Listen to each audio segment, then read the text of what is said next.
Vallabh college मंडी में BEd का course बंद होने पर यहां प्रशिक्षण प्राप्त कर रहे प्रशिक्षुओं ने वीरवार को शिक्षा मंत्री रोहित ठाकुर के समक्ष प्रदर्शन करके इस कोर्स को दोबारा बहाल करने की गुहार लगाई।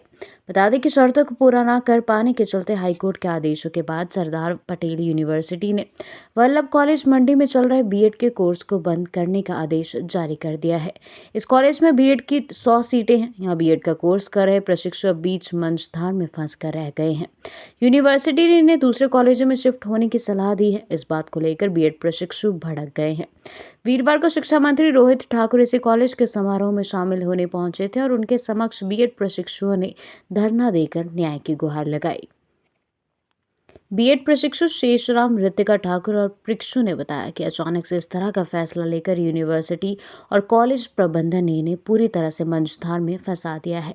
यहाँ इनके सरकारी खर्च पर शिक्षा यहाँ उन्हें मिल रही थी, जबकि दूसरे कॉलेजों में जाने पर इन्हें ज्यादा फीस और अन्य खर्चों की भरपाई करनी पड़ेगी। उन्होंने इसके लिए यूनिवर्सिटी प्रबंधन को जिम्मेदार ठहराते हुए प्रदेश सरकार से इस कोर्स को फिर से बहाल करने की मांग उठाई है।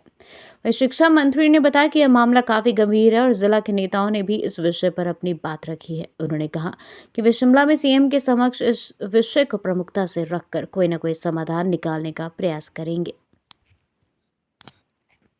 जैसा कि सरदार पटेल विश्वविद्यालय ने कल शाम को 6 बजे के आसपास नोटिफिकेशन जारी करी, जिसमें कहा गया कि वल्लभ राजकीय महाविद्यालय मंडी में बीएड का जो विभाग है वो बंद किया जाए। इसमें कोई भी कार्यक्रम नहीं करवाया जाएगा। बीएड के ना जो परीक्षाएं करवाई जाएगी। जो यहाँ पे बच्चे पढ़ रहे हैं, 100 बच्चे यहाँ पढ़ रहे हैं और 10 हमारे पास अध्यापक प्रेजेंट है।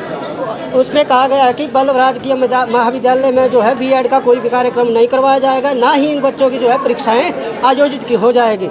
इन बच्चों को शिफ्ट करने का पूरा प्लान वीसी के द्वारा करवाया गया है। मुझे लगता है कि वीसी की प्राइवेट कॉलेज के साथ मिली भगत है। जो यहाँ क्योंकि वीजीसी मंडी में जो मैनेजमेंट सीट है वो 1,17,000 की ही दी जा रही है, लेकिन वहीं पर अगर हमारी शिफ्टिंग हो रही है तो उन कॉलेजेस में, प्राइवेट कॉलेजेस में बीएड की फीस जो है मैनेजमेंट सीट में 2 लाख तक है।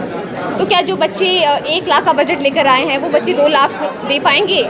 तो सबसे बड़ा तो हमारा कंसर्न यही है। और इसके चक्कर में ये हुआ कि बहुत सारे जो बच्चे जो बीएड कर रहे हैं वो बीएड आगे कंटिन्यू नहीं कर पाएंगे।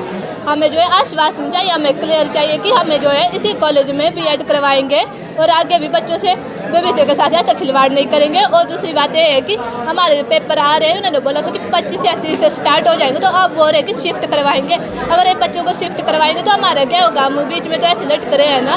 और इन्होंने बोला था कि 60 दिन का रखेंगे, तो 60 दिन तो कहा नोटिफिकेशन को आया, 20-25 दिन में नहीं हुए और इन्होंने हमें पहले शिफ्ट करने का बोल दिया है। इस मैटर को मुख्यमंत्री के समक्ष लाया जाएगा और लिखित रूप में भी सभी जो हमारी पार्टी के वरिष्ठ नेता है, चाहे उसमें ठाकुर साहब की बात आती है, चौधरी साहब, सोनलाल ठाकुर जी, साथ में हमारे जो स्थानीय विधायक थे, सभी ने लिख के दिया और ये सीएम साहब के संज्ञान में मामला लाया जाएगा ताकि शीघ्र इन सब बातों का समाधान निकाला जा सके।